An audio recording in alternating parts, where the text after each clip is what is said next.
work right here. Okay, so she said there's recording in progress. So now, Emily, we will go over to you for our fabulous style of the month. And I will make sure you are, I think I can't remember how to make you the sort of the star of the show. It's over here somewhere, isn't it? There you go. Okay, go ahead, Emily. It's all yours.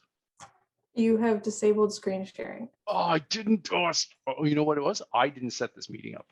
That might have been my fault. Sorry. Yeah. So hold on a second. All participants. Try that now, Emily. All right. There we go. You guys should see my screen right here. Yes. Okay. Gotcha. All right. Welcome to Style of the Month. As David mentioned, we're on CIDER this month. This is the second last one. So cider and perry was quote unquote discovered by the Romans in the British Isles once they traveled over there.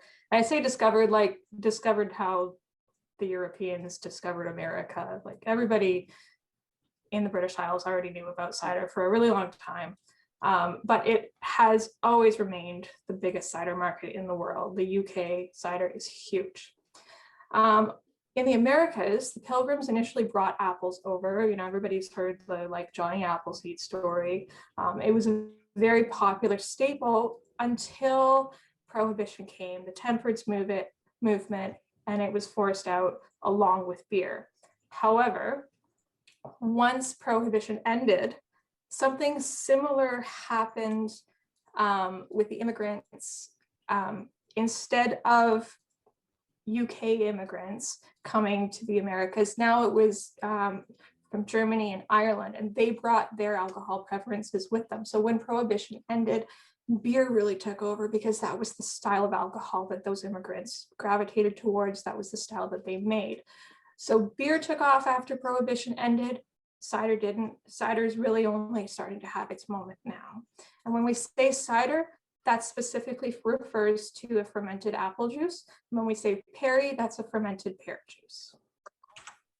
So cider and perry have some different nomenclature than beer. Obviously, there's no real color and there's no real hops added to it. There can be, but we'll get to that later. So I've replaced the IBU and SRM plots here with sweetness and tannins.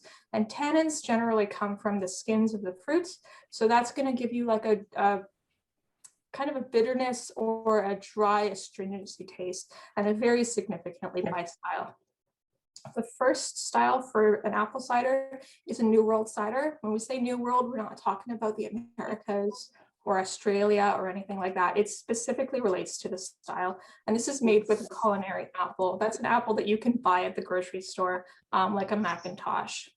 English and French ciders, on the other hand, are made with a cider apple. These are a little bit more bitter. You don't really want to, you would not want to eat a cider apple. They're quite bitter. They have a quite thick skin. And these ones tend to be much higher on the tannin side. They're also higher in alcohol, or they tend to be. French and English cider it's a subtle difference between the two. English cider tends to be barrel aged, but you're not looking for an oak character or something like that. Whereas French cider tends to have more of a subtle character from a malolactic fermentation.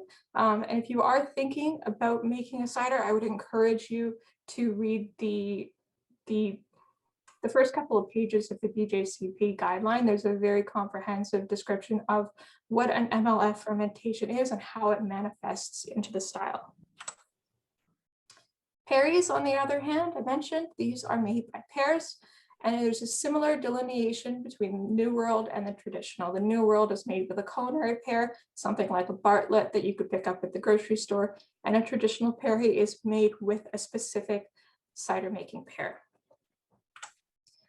Jumping into the specialty categories, apple wine is kind of off the charts in ABV, not quite as much as iced cider. This is a case in which you're adding extra sugars to achieve this higher alcohol level. And so it tends to dry out the sweetness. Iced cider, on the hand, on the other hand, I've got the little fleur-de-lis there because this is a style that originated in Quebec. This has a similar alcohol range to the apple wine. However, with this one, you're looking to do something similar to an ice wine. You're using either frozen fruit or you're doing something similar to an ice bock where you're skimming the ice off, and that's what gives it the extra sweetness. Cider with other fruit and cider with herbs and spices, these are catch-all categories. So you always want to have the balance towards the cider. You don't want to just be tasting like an apple pie or something like that. Generally, you should be able to taste it and say, if I replaced the cider or pear juice with just a neutral spirit, would I be able to still pick up the flavors from that? You don't want the spices or the fruits to overpower it completely.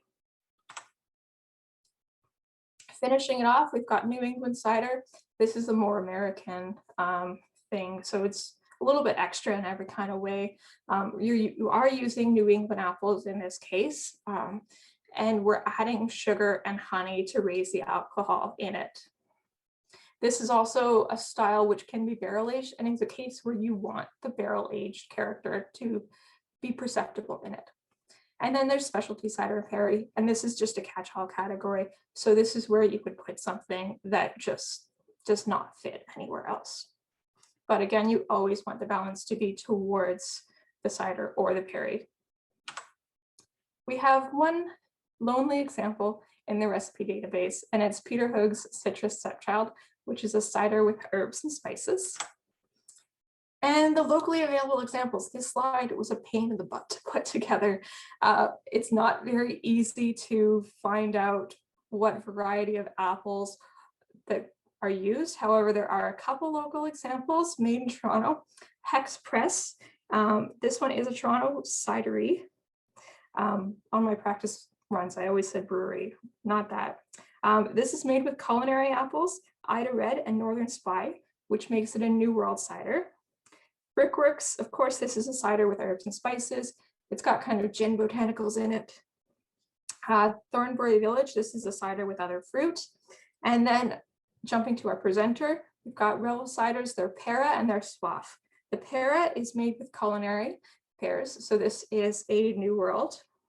And the Swaff is a blend of two ciders, and then it's aged on cherry, strawberries, and grape skins. So that puts it into the specialty cider and perry category, I believe. I might be, feel free to correct me if that's wrong. And then finally, for the last style of the month, in June, we are jumping into mead. Ton of categories, a lot of them are catch-alls, very similar to the way that the ciders are. And sadly, we don't have any recipes in the database. If you know somebody who makes a killer mead, we'd love to have one. So you can contact me, or you can contact Erin, or you could just put it in a chat and we can add it. And that's all I have for style of the month.